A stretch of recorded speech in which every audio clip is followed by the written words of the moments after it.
The courtroom held its breath. A tiny figure stood at the witness stand, barely taller than the microphone, flipping through handwritten notes like a seasoned lawyer. Judges leaned in. Jurors froze. No one had expected this from an 8-year-old black boy.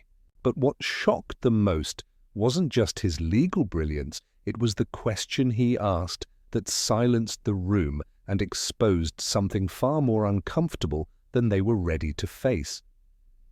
This is the story of a child who challenged injustice and left the system speechless.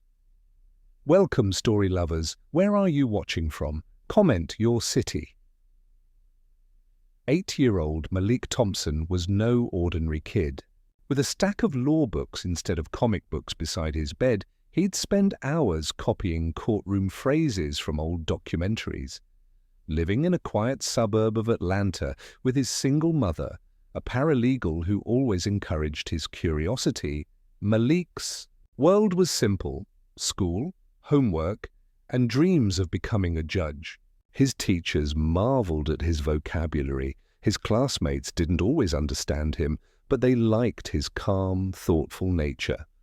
At home, he'd mimic trial scenes, delivering imaginary verdicts with a gavel made from a paper towel roll. Everything in Malik's life felt safe, predictable, even promising. But that fragile sense of security was about to crack. A misunderstanding at school, fueled by bias and fear, would thrust him into a courtroom for real. Only this time, he wasn't playing pretend. And no one in that room expected what he would do next. It started with a science fair project. Malik had created a presentation on how the US legal system works, complete with hand-drawn courtrooms and handwritten summaries of real Supreme Court cases. His mother beamed with pride, but when he brought it to school, everything unraveled. A white parent saw Malik's project board, especially the part about landmark civil rights cases, and complained to the principal. Too advanced, too political, they said. Within hours, Malik was pulled from class. The school counselor asked strange questions like why he knew so much about courtrooms or whether his mother taught him to distrust authority. The real blow came a day later. Malik had been accused by another student of threatening to sue the school, a phrase he'd used innocently during a playground argument, a phrase no 8-year-old should have to defend in a disciplinary hearing. But the school didn't wait. He was suspended pending a formal hearing. That hearing, one the school insisted be held in front of the school board and a juvenile judge, was where Malik would be forced to explain himself. His mother tried to reason with them. She brought documents, character letters, anything to show he was just a gifted kid with a passion. But their minds were made up. As they entered the courthouse, the air felt thick. Malik looked up at the high ceilings, clutching his homemade notes. No one believed he could defend himself. But they were about to witness something no one saw coming. The courtroom buzzed with quiet disbelief as Malik took the stand.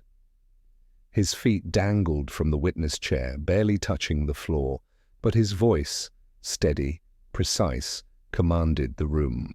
He laid out his case like a seasoned lawyer, citing laws, explaining due process, even referencing Brown versus Board of Education.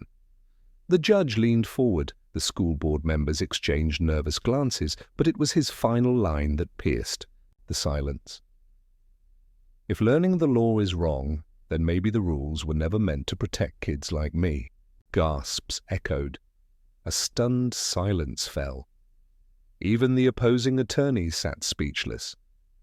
In that moment, Malik wasn't just a child. They saw him as something far more dangerous, a voice they couldn't ignore.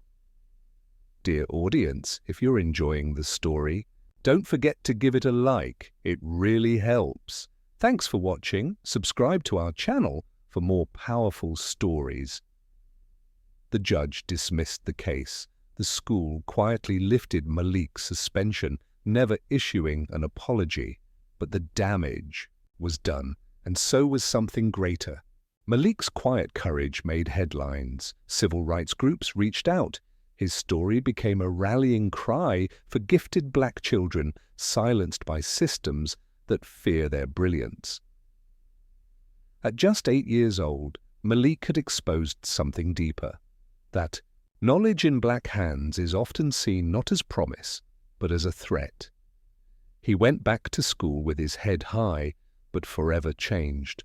Not just a boy with big dreams, but a symbol of what happens when racism tries to silence intelligence. So ask yourself, how many young voices are being shut down before they even get the chance to speak? Share this story and subscribe for more eye-opening videos. New stories every week.